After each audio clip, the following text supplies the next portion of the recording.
রাজ্য রাজ্য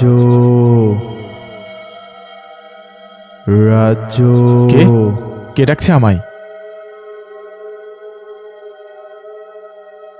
কে আপনি? কোনো উত্তর না পেয়ে রাজ্য উঠে দাঁড়ালো।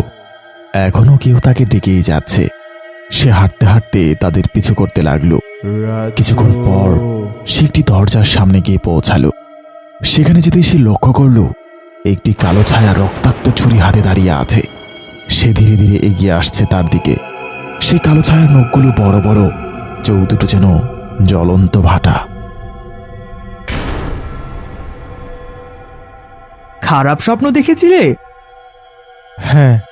চিন্তা করো না, আজকে মাদ্রাসায় তো তোমার প্রথম রাত, তাই হয়তো এমন স্বপ্ন দেখেছো। হ্যাঁ, হতে পারে। আমার আগের মাদ্রাসা থেকে এখানে আসতে অনেক জার্নি করতে হয়েছিল। আসসালামু আলাইকুম হুজুর, আমাকে ডেকেছিলেন? ওয়ালাইকুম আসসালাম। হ্যাঁ, তুমি তো নতুন এসেছো পাশের গ্রামের মাদ্রাসা থেকে, তাই না? শোনো, আমাদের এখানে নিয়ম কানুন খুবই কড়া, তাই অনুমতি ছাড়া কোথাও যাবে না। বিশেষ করে আমাদের মাদ্রাসার পেছনে থাকা একটা ঘর আছে, সেই দিকটায় কখনো যাবে না, ঠিক আছে? জি ঠিক আছে।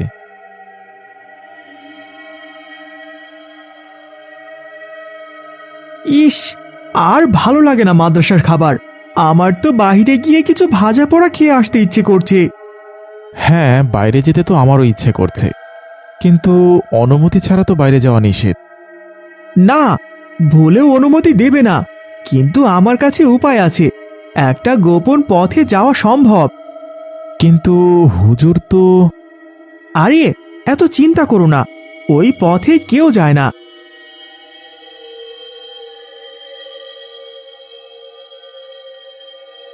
এখানে আসতে আমাদের তো নিষেধ করেছিল। হ্যাঁ, এখানে আসা কঠিনভাবে নিষেধ, কিন্তু বাইরে যাওয়ার গোপন পথ একটাই। না না, ভুলেও না, এই দরজা কখনোই খোলা যাবে না। আমরা দেওয়াল বেয়ে ওই পাশে নামবো। তারা সেই দেয়াল টপকে নেমে গেল। কিন্তু রাজ্য যখন নামবে, সে একটা শব্দ শুনতে পেল ওই দেওয়ালের পাশ থেকে, কিন্তু সে কিছুই বলল না। আচ্ছা, তুমি তো বলেছিলে দেয়ালের ওই পাশের দরজাটা কখনো খোলা যাবে না, কিন্তু কেন? হয়তো এখান দিয়ে বের হওয়ার পথ আছে বলে সবাইকে আগে থেকে সেই পথ দিয়ে না যাওয়ার কথা বলেছে। আর নয়তো সত্যি এখানে কোনো রহস্য লুকিয়ে আছে, কিন্তু কি সেটা আমিও জানি না। ও, কিন্তু আমার মনে হয় না শুধুমাত্র ভয় দেখানোর জন্য ওই দরজা থেকে আমাদের দূরে রাখার নির্দেশ দেওয়া হয়েছে।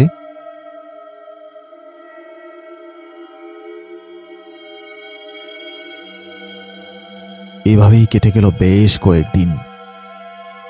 একদিন রাতে হঠাৎ করে কেউ যেন তার নাম ধরে ডাকছে।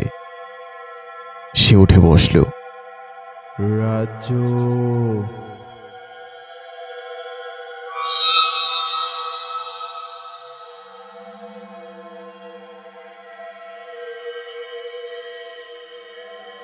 আব্দুল্লাহ, আব্দুল্লাহ কোথায় যাচ্ছ?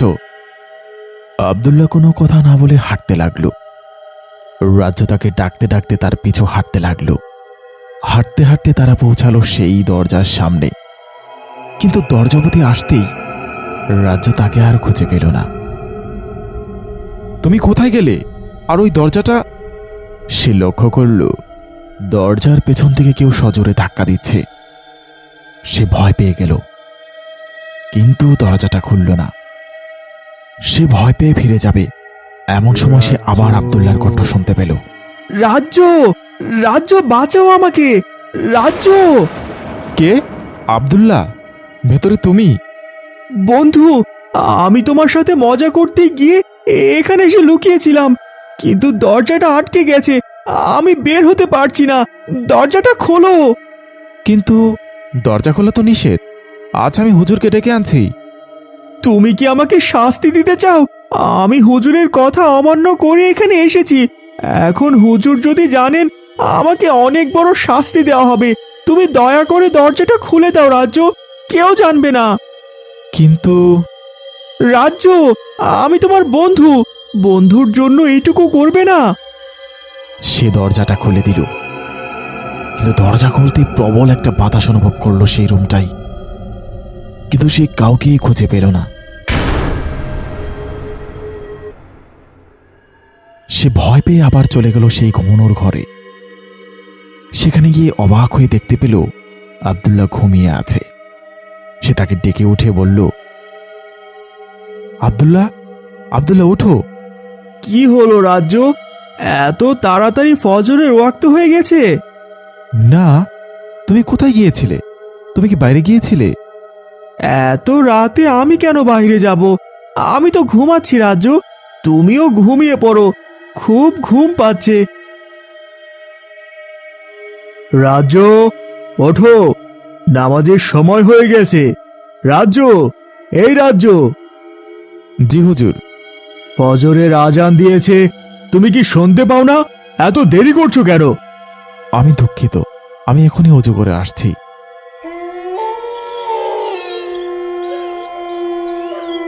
কি হলো রাজ্য, দাঁড়িয়ে আছো কেন? চলো অজু করে ফেলো। তুমি কি এখানে কাউকে দেখেছিলে? কাকে দেখব? এখানে তো তুমি আর আমি ছাড়া আর কেউ নেই। না, আসলে দ্রুত অজু শেষ করো, জামায়াত শুরু হয়ে যাবে এখনই। কে ওখানে? কে? কি চাও আমার কাছে? কি বলছো এসব রাজ্য? কোথায় কাকে ডাকছো? ওখানে কেউ আছে হুজুর, ওখানে নিশ্চয়ই কেউ আছে। তারা আমায় পিছু করছে, আমাকে ভয় দেখাচ্ছে, আমাকে মেরে ফেলতে চাচ্ছে। ক্লাসের মাঝে আবোল তাবোল বলো না রাজ্য, ক্লাসে মন দাও। গত কয়েকদিন থেকেই দেখছি তুমি ক্লাসে মনোযোগী নও।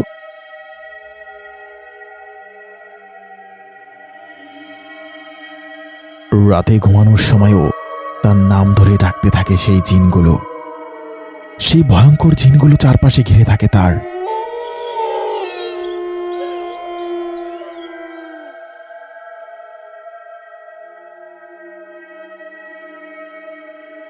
একটা খারাপ খবর শুনেছো? কি? আমাদের গ্রামে মনে হচ্ছে দুর্ভিক্ষ দেখা দেবে। এবার সব ফসল নষ্ট হয়ে গেছে অজানা এক কারণে। একে একে গাছগুলো মারা যাচ্ছে। হ্যাঁ, আমি শুনেছি মরা মাছও নাকি ভেসে উঠেছে আমাদের নদীতে। এগুলো কি হচ্ছে আমাদের গ্রামে? সবকিছু আমার জন্য হচ্ছে, আমার জন্যই সারা গ্রামের এত খারাপ অবস্থা। প্রতিনিয়ত এইসব ঘটনা ঘটার জন্য সে পড়ালেখায় মনোযোগী হতে পারছিল না, খাবার খেতে পারছিল না, ঠিকমতো ঘুমও হচ্ছিল না। দিনে দিনে তার চেহারায় কেমন যেন একটা পরিবর্তন লক্ষ্য করা গেল। চোখের নিচে কালো হয়ে উঠেছে। কি করছো এসব রাজ্য? তুমি ঠিক আছো?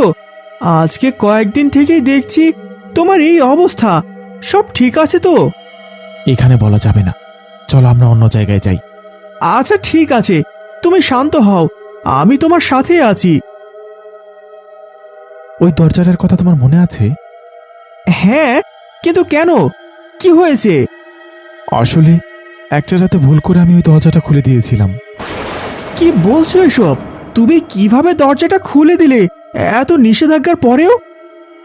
আমি জানি না, আমি ভেবেছিলাম ওই দরজাটার পিছনে তুমি, তাই আমি খুলে দিয়েছিলাম। কিন্তু তারপর কি হয়েছিল বলো আমাকে। ওই দরজাটা খোলার পর থেকেই কিছু জিন আমাকে তাড়া করে চলেছে। তারা সারাক্ষণ আমার চারপাশে ঘুরে আমাকে ভয় দেখায়, আমাকে মেরে ফেলতে চায়। আমি বিরাট ভুল করে ফেলেছি বন্ধু, আমাকে বাঁচাও, আমাকে বাঁচাও। এর সমাধান আমরা কোনোভাবেই করতে পারবো না রাজ্য। চলো আমরা হুজুরের কাছে গিয়ে পরামর্শ করি। তারা দুজনে হুজুরের নিকট গিয়ে সবকিছু খুলে বলতে লাগলেন। খুবই বড় একটা ভুল করেছো রাজ্য, কিন্তু ভুল ত্রুটি মানুষই করে।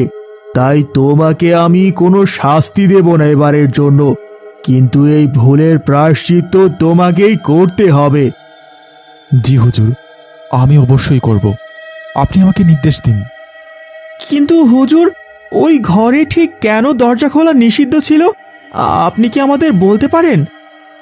দীর্ঘ কয়েক বছর আগ থেকেই এই গ্রামে অনেক খারাপ জিনের প্রকট করছিল। এরা বিভিন্নভাবে মানুষের ক্ষতি করত এবং মানুষকে মেরে ফেলত। এমনকি অনেক অনেক মানুষকে ওরা গুম করে ফেলেছিল। তাই আমাদের পূর্বপুরুষ থেকেই যারা হুজুর ছিলেন এবং ইসলামের গুরুত্বপূর্ণ জ্ঞান অর্জন করেছিলেন, তারা ওই মন্দ জিনগুলোকে বন্দি করে রাখতে আরম্ভ করে। আর এভাবেই ধীরে ধীরে ওইসব জিনদের থেকে মানুষকে রক্ষা করার দায়িত্ব পালন করতে থাকি আমরা। কিন্তু এগুলো এতটাই শক্তিশালী ছিল যে তাদের একসাথে বন্দি করে রাখাটাও বড়ই জটিল ছিল। তাই মসজিদের পাশেই আমরা একটা ঘরে তাদেরকে বন্দি করে রেখেছিলাম, যেন সব সময় সেখানে কোরআন তেলাওয়াত হয়। সেখানে তারা তাদের শক্তির কোনো অপব্যবহার করতে না পারে। আর সেই ঘরটা ছিল তোমাদের ভবনের পেছনে থাকা ওই ঘরটাই। কিন্তু রাজ্য সেই দরজাটা খুলে যুগ যুগ ধরে যে দানব জিনগুলো বন্দী ছিল তাদেরকে মুক্ত করে দিয়েছে, যার কারণে তারা ক্ষিপ্ত হয়ে আছে আমাদের ওপর এবং যে কোনো সময় তারা আমাদের ওপর হামলা করতে প্রস্তুত।